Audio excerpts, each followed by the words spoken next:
بہرحال میرا موقف کیا ہے وہ یوٹیوب پہ آپ جا کے لکھیں، قادیانی فرقہ کو دعوت اصلاح۔ میں ان کو اسلام سے، اہل سنت سے ٹوٹا ہوا ایک فرقہ مانتا ہوں، جنہوں نے اس بڑے لیول کا اختلاف کیا کہ ان کی تکفیر کرنا ہماری مجبوری بن گئی، کیونکہ انہوں نے اس اختلاف کی بنیاد پہ ہمیں کافر ڈکلیئر کر دیا، اور انہوں نے کہا جو غلام احمد قادیانی کو نبی نہیں مانتا ہم اسے کافر سمجھتے ہیں، تو جو ہمیں کافر کہہ رہا ہے پھر ہم حق رکھتے ہیں کہ ہم اسے کافر کہیں۔ اور میں نے کئی دفعہ یہ گولڈن کوٹ اپنا بیان کیا ہے لوگوں کے سامنے کہ اگر قادیانی ہمیں کافر کہنا چھوڑ دیں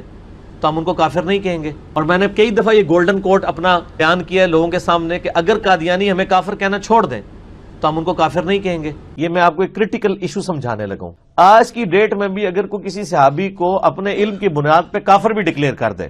وہ یہ سمجھے کہ میرے نزدیک وہ کافر تھا، تو اس سے یہ نہیں ہوگا کہ ہم اس کی تکفیر کریں گے۔ اس تک جو روایتیں پہنچی ہیں وہ یہی سمجھتا ہے۔ اسی لیے میں کہتا ہوں کہ تکفیر صرف اس شخص کی ہو سکتی ہے جو اللہ، رسول، آخرت، قرآن کا انکار کرے۔ اگر کسی ہستی کا کوئی انکار کر دیتا ہے، سیدنا ابوبکر، عمر، عثمان و علی یا کسی بھی اور بڑی سے بڑی ہستی کا،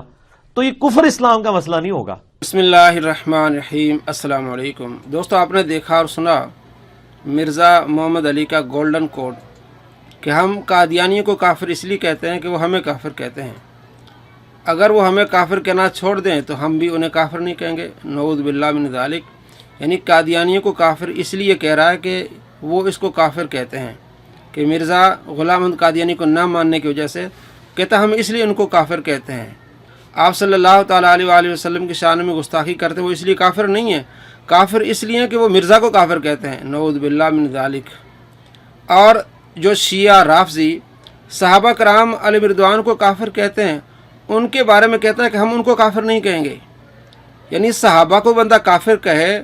تو ان کے دفاع میں آ جاتا ہے، رافضیوں کے دفاع میں آ جاتا ہے کہ ان کو کافر نہ کہیں، ہمیں حق نہیں پہنچتا کہ ہم ان کو کافر کہیں، اور جو ان کو کافر کہے